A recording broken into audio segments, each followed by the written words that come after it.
ខែផលគុណចែកថ្ងៃក្តៅក្រឡែតឆ្ងាយទឹកហិនហោចម៉ែឪចាស់ចាស់ក្តៅណាស់អាណោចមិនរែកទឹកស្រោចឪពុកម្ដាយសោះមិនមានថ្នមថ្នាក់មិនដងទឹកដាក់ពីងដោយសង្គ្រោះដល់ពេលគាត់ស្លាប់នោះស្រាប់តែស្មោះអប់ទឹកក្អមនោះហៅលើចំអាម៉ែឪរស់នៅមិននាំគ្នាទៅធ្វើការប្រវាស់ដាក់វេនក្រោយមុនតបគុណគាត់ចាស់ស្លាប់ហើយធ្វើណាស់ដណ្ដើមគ្នាដង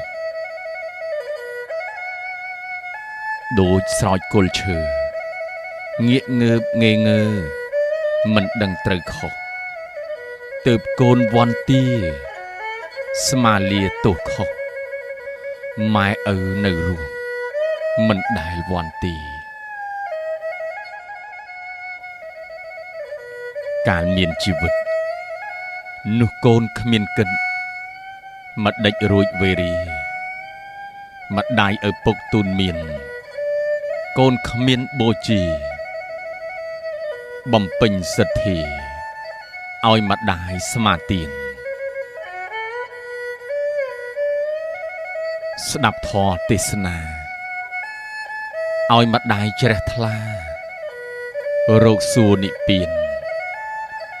ប្រើម្ដាយធ្វើឆ្មាំនៅចាំចង្ក្រានឲ្យទៅស្មាទានឲ្យឆាប់មកវិញមើលកូនយកចៅខែនេះកូនទៅដកស្ទូងស្រែមិញម្ដាយទៅរូតរះមកផ្ទះចំណេញម្ដាយប្រាប់ទៅវិញអញស្ដាប់លោកទេ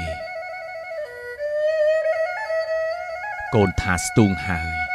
ស្ដាប់ចុះម៉ែអើយខែនេះកុំធ្វេសកណ្ដាប់ក្រៀមហែងម៉ែឯងប្រហែសដើរស្ដាប់លោកទេសំណាបចុកថ្នាលមួយខែ4សិលគេថាម្ដាយខ្ជិលពួកកូនត្រកាលទុកម្ដាយក្រាន់ប្រើបំរើធ្ងន់ស្រាលម្ដាយខូចខួរក្បាលលេងស្គាល់ពុទ្ធដីកាស្លាប់ទៅជាអស់គេដុតឆេះសោះហើយគេនាំគ្នា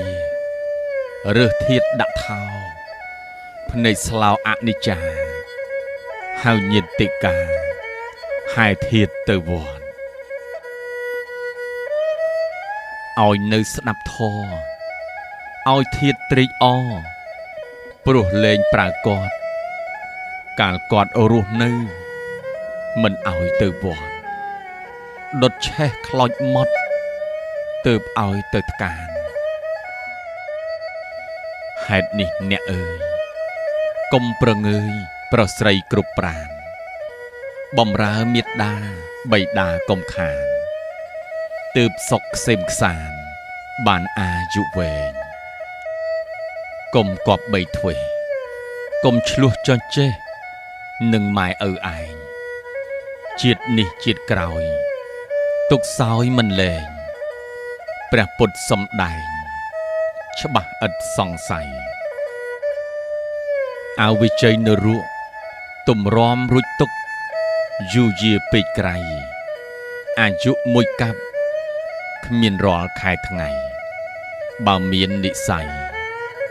ទើបរួចមកបានមកកើតជាប្រែតរួចទើបអណ្ដែតកើតជាតិដេរិឆាន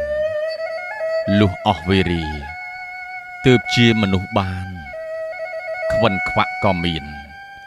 កោថ្លង់ឃ្លុងស្រែងជាឈួតច្រានជាតិព្រោះទុកប្រមាទ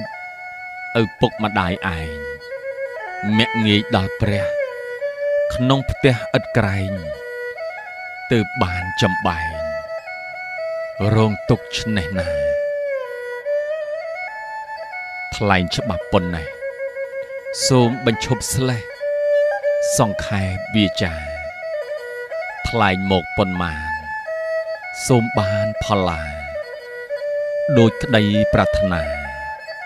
ដល់និព្វានោ